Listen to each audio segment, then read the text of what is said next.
എല്ലാവർക്കും നമസ്കാരം. ഞാൻ ഡോക്ടർ രഞ്ജിതാസ് വെൽനസ്, മുട്ടത്തറ, ട്രിവാൻഡ്രം. നമ്മുടെ ശരീരത്തിലെ നിറം വർദ്ധിക്കാൻ ഗ്ലൂട്ടാത്തയോൺ സഹായിക്കുമോ? പലർക്കും സംശയമാണ്. ഇനി ഡെയിലി ഗ്ലൂട്ടാത്തയോൺ എടുത്താൽ എന്തെങ്കിലും സൈഡ് എഫക്ട്സ് ഉണ്ടാകുമോ ശരീരത്തിന്? ഇനി അത് നിർത്തിക്കഴിഞ്ഞാൽ എന്തെങ്കിലും അഡ്വേഴ്സ് എഫക്റ്റ് വരുമോ എന്നുള്ളതൊക്കെ. എന്താണ് ഗ്ലൂട്ടാത്തയോൺ എന്ന് നോക്കാം.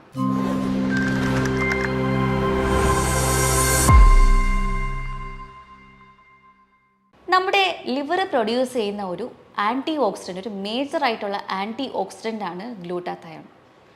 ഗ്ലൂട്ടാത്തയോൺ നമ്മുടെ ശരീരത്തിൽ കുറയുമ്പോഴാണ് നമുക്ക് കരിവാളിപ്പ്, അതായത് മെലാസ്മ എന്ന് പറയും, അവിടെയായിട്ട് ഫേസിലും ചീക്സിൻ്റെ സൈഡിലൊക്കെ ആയിട്ട് കരിവാളിപ്പ്, കറുത്ത പാടുകളായിട്ട് വന്നു തുടങ്ങുന്നത്, മുടി വേഗത്തിൽ നരച്ചു പോകുന്നത്, പലതരം പാടുകൾ അവിടെയായിട്ട് സ്കിന്നിൽ കാണുന്നതൊക്കെ.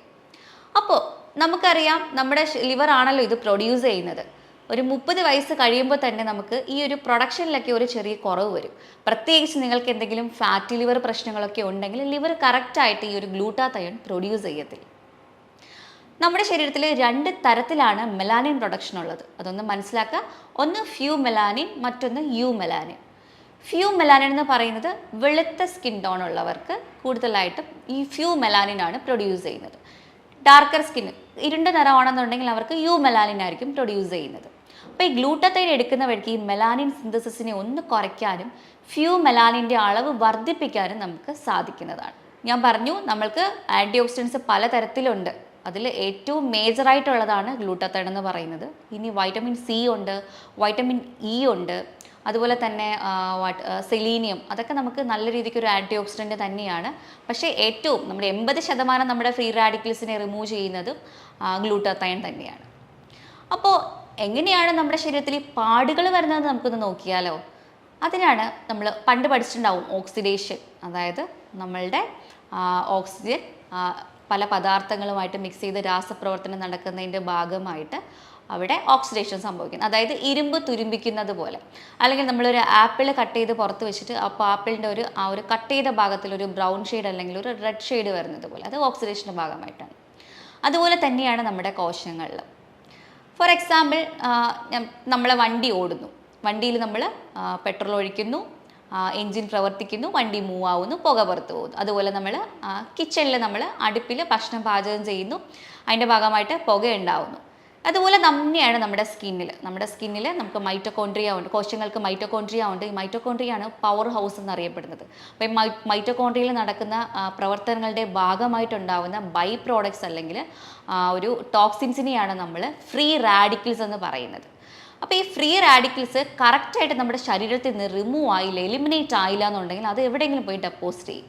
അതാണ് നമ്മൾ ഈ കാണുന്ന കരിവാളിപ്പ്, മെലാസ്മ എന്ന് പറയുന്ന പിഗ്മെൻറ്റേഷൻസ് ഒക്കെ. എപ്പോഴാണോ ഈ ഗ്ലൂട്ടാത്തയോണിൻ്റെ പ്രൊഡക്ഷൻ കുറയുന്നത്, അപ്പോഴാണ് നമുക്ക് സ്കിന്നിൽ അവിടെയായിട്ട് ഇത്തരം പാടുകൾ കാണുന്നത്, മുടി പൊട്ടിപ്പോവുക, മുടി നരച്ചു പോവുക, അതുപോലെ തന്നെ ഭയങ്കരമായിട്ട് കരിവാളിപ്പ്. ചിലരുടെ ഫേസൊക്കെ നോക്കിക്കഴിഞ്ഞാൽ അവരുടെ ബോഡി പാർട്സും ഫേസും തമ്മിൽ നല്ല വ്യത്യാസമായിരിക്കും. അതായത് ടാറ് പുരണ്ടതുപോലെ അല്ലെങ്കിൽ കറുത്ത പെയിൻ്റ് അടിച്ചതുപോലുള്ള നിറവ്യത്യാസങ്ങൾ കാണുന്ന ആൾക്കാരുണ്ട്.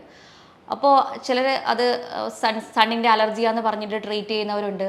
എന്നാലും അവർക്ക് യാതൊരു വ്യത്യാസവും വരത്തില്ല. അപ്പം അങ്ങനെ ഉള്ളവരുണ്ടെങ്കിൽ നമ്മൾ ഇതൊന്ന് ശ്രദ്ധിക്കുക. ഫാറ്റി ലിവർ ഉണ്ടെന്നുണ്ടെങ്കിൽ അത് നിങ്ങളൊന്ന് ഒരു അൾട്രാസൗണ്ട് സ്കാൻ നോക്കിക്കഴിഞ്ഞാൽ ആ ഫാറ്റി ലിവറിൻ്റെ ഗ്രേഡ് നമുക്കറിയാൻ പറ്റും. ഇനി അതിലെന്തെങ്കിലും ഫൈബ്രോസിസ് ഉണ്ടെങ്കിലോ സിറോസിസ് ഉണ്ടെങ്കിലോ ഒക്കെ നമുക്കത് കണ്ടുപിടിക്കാൻ സാധിക്കും. അതിൻ്റെ കൂടെ LFT എന്ന് പറയുന്ന ഒരു ലിവർ ഫംഗ്ഷൻ ടെസ്റ്റ്, ബ്ലഡ് ടെസ്റ്റും കൂടെ ചെയ്ത് നോക്കിക്കഴിഞ്ഞാൽ ലിവർ എൻസൈംസും കാര്യങ്ങളൊക്കെ എങ്ങനെയാണ് പ്രവർത്തിക്കുന്നത് എന്നുള്ളതൊക്കെ നമുക്ക് കണ്ടുപിടിക്കാൻ സാധിക്കും. അപ്പം ഇത്തരം മെലാസ്മ നിങ്ങൾക്കുണ്ടെന്നുണ്ടെങ്കിൽ നിങ്ങൾ ഈ ടെസ്റ്റ് നിർബന്ധമായിട്ട് ഒന്ന് ചെയ്ത് നോക്കേണ്ടതാണ്. ഇനി ലിവറിൻ്റെ ഹെൽത്ത് നമുക്ക് എങ്ങനെ ഇംപ്രൂവ് ചെയ്യാം?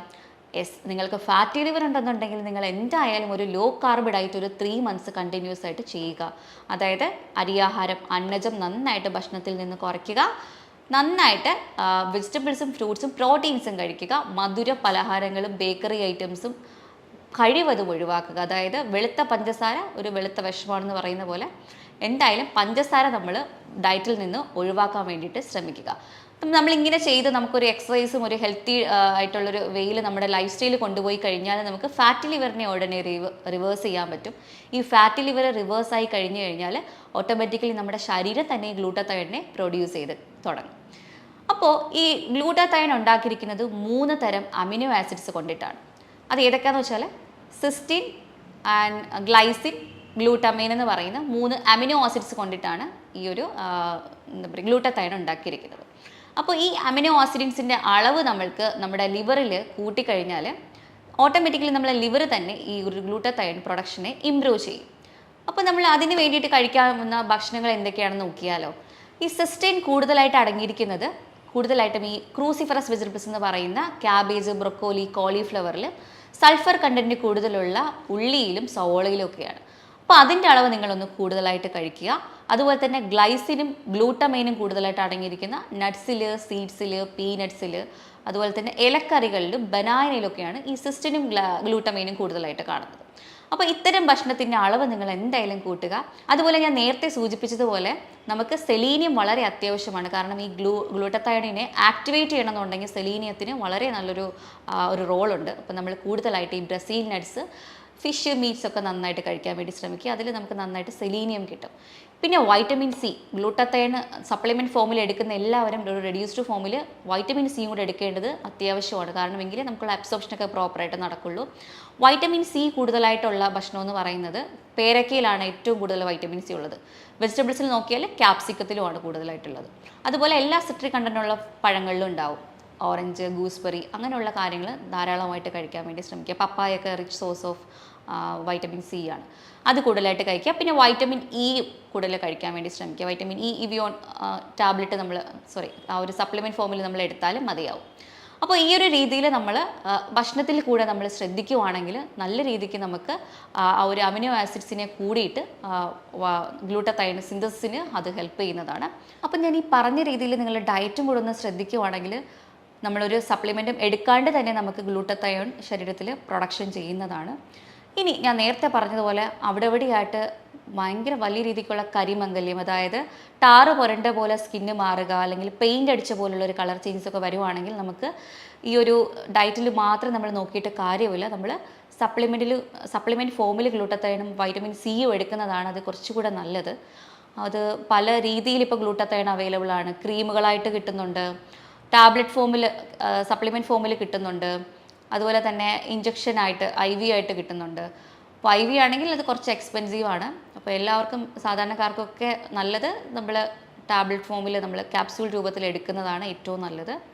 അതിൻ്റെ കൂടെ വൈറ്റമിൻ സിയും കൂടെ എടുക്കാൻ വേണ്ടി ശ്രമിക്കുക. അതൊരു നിശ്ചിത ഡ്യൂറേഷൻ ഒരു 3 months ഒക്കെ നമ്മൾ എടുത്തു കഴിയുമ്പോൾ തന്നെ സ്കിന്നിൻ്റെ ആ ടോണ് നമുക്ക് നല്ല രീതിക്ക് കുറച്ച് കൊണ്ടുവരാൻ കഴിയും. അതായത് ആ ഒരു കരിവാളിപ്പ് നമുക്ക് മെല്ലെ മെല്ലെ മാഞ്ഞു തുടങ്ങുന്നതായിട്ട് നമുക്ക് നോട്ട് ചെയ്യാൻ സാധിക്കുന്നതാണ്. ആ ഒരു രീതിയിൽ ചെയ്യുക. പിന്നെ ഇത് എടുക്കുമ്പോൾ നമ്മൾ ശ്രദ്ധിക്കേണ്ടത് നമ്മുടെ സ്കിന്ന് ഭയങ്കര സെൻസിറ്റീവ് ആയിരിക്കും. അതുകൊണ്ട് സൺലൈറ്റിൽ ഡയറക്റ്റ് നമ്മൾ ഇറങ്ങാണ്ടിരിക്കുക. സൺസ്ക്രീൻസൊക്കെ നമുക്ക് യൂസ് ചെയ്യാം. മോയ്സ്ചറൈസർ കാര്യങ്ങളൊക്കെ അലോവേരയുടെ മോയ്സ്ചറൈസറോ അങ്ങനെ എന്തെങ്കിലും നമുക്ക് യൂസ് ചെയ്യാം. ഇൻ കേസ് നമ്മൾ പുറത്തൊക്കെ പോയിട്ട് വരുവാണെങ്കിൽ ചിലർക്ക് ഈ ഒരു ബേണിംഗ് പെയിനൊക്കെ തോന്നും ഫേസിലൊക്കെ. അപ്പോൾ നമ്മളൊരു ഐസൊക്കെ എടുത്തിട്ട് ഒന്നൊരു കോട്ടണിലൊന്ന് പൊതിഞ്ഞെടുത്ത് ഒരു മസാജൊക്കെ നമുക്ക് കൊടുക്കുന്നത് നല്ലതാണ് ഇടയ്ക്കിടയ്ക്ക്. അതുപോലെ തന്നെ മോയ്സ്ചറൈസർ കറക്റ്റായിട്ട് അപ്ലൈ ചെയ്യാൻ ശ്രമിക്കുക. സൺസ്ക്രീനൊക്കെ തിരഞ്ഞെടുക്കുമ്പോൾ ഒരു SPF 50 വരെയുള്ള സൺസ്ക്രീൻ നമുക്ക് എടുത്ത് യൂസ് ചെയ്യാവുന്നതാണ്. ഇങ്ങനെ ചെയ്ത് ഈ ഒരു സപ്ലിമെൻറ്റേഷൻ ചെയ്യുവാണെങ്കിൽ നമുക്ക് നല്ല രീതിക്കുള്ളൊരു ചേഞ്ചസ് വരും.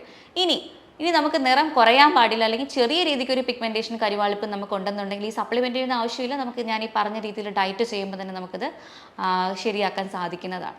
അപ്പോൾ ഞാൻ ഈ പറഞ്ഞ കാര്യങ്ങൾ നിങ്ങളൊന്ന് വീട്ടിൽ ചെയ്ത് നോക്കുക. കൂടുതൽ എന്തെങ്കിലും അറിയണം എന്നുണ്ടെങ്കിൽ താഴെ കാണുന്ന നമ്പറിൽ നിങ്ങൾക്ക് കോൺടാക്റ്റ് ചെയ്യാവുന്നതാണ്. Thank you for watching. മറ്റൊരു വീഡിയോയുമായിട്ട് വീണ്ടും കാണാം.